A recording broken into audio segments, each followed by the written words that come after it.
Which of these stories will you be talking about tomorrow?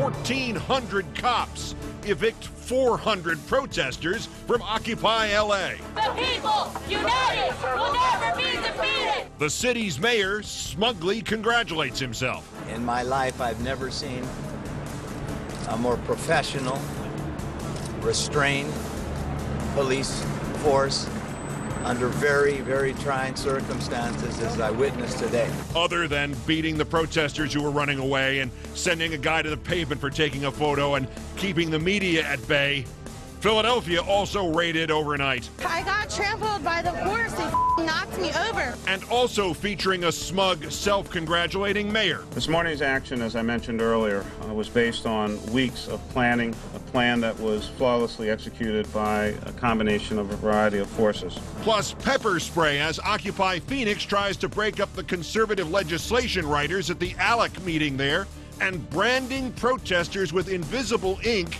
in Montreal.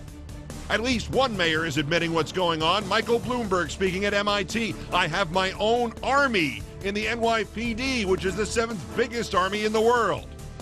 Indefinite detention of American citizens. The Senate is hell-bent for it, as are 16 Democratic senators the White House intends to veto. Congress is essentially authorizing the indefinite imprisonment of American citizens without charge or trial.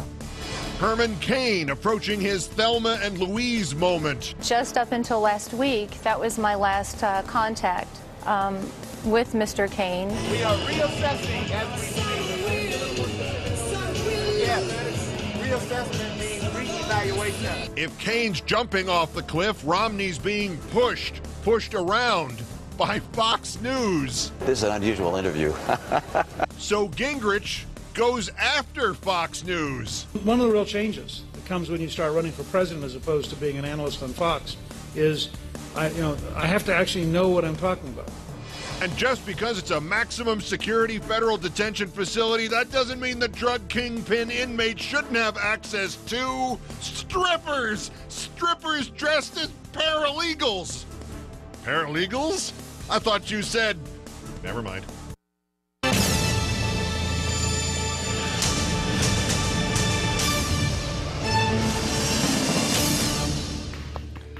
Good evening from New York. This is Wednesday, November 30th, 342 days until the 2012 presidential election.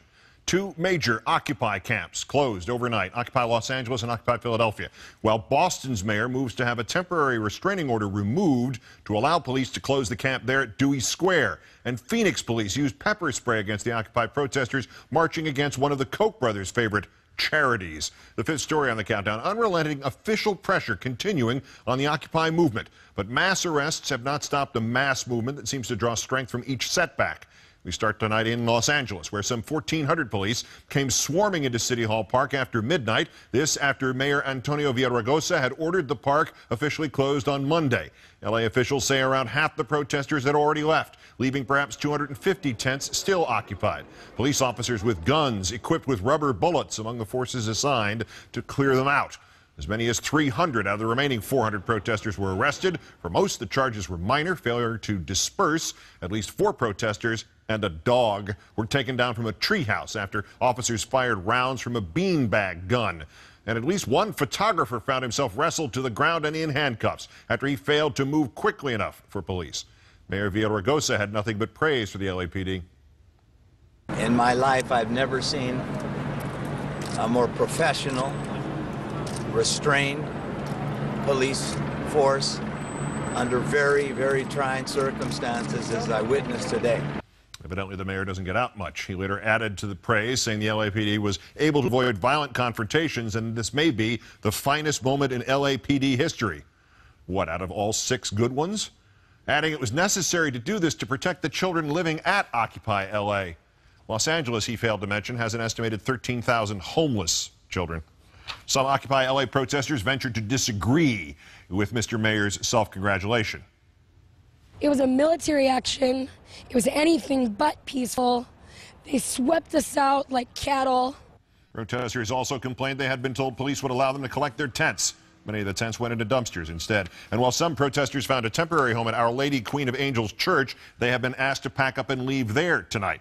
In Philadelphia, police striking out at about 1 a.m. to clear the camp at Dilworth Plaza, next to City Hall there. Police there making at least 50 arrests. Mayor Michael Nutter, who once showed up overnight to commiserate with the protesters, insisting the area needed to be cleared so a construction project could get underway, putting as many as 1,000 people to work. And like his counterpart in Los Angeles, he praised his police. The city of Philadelphia has acted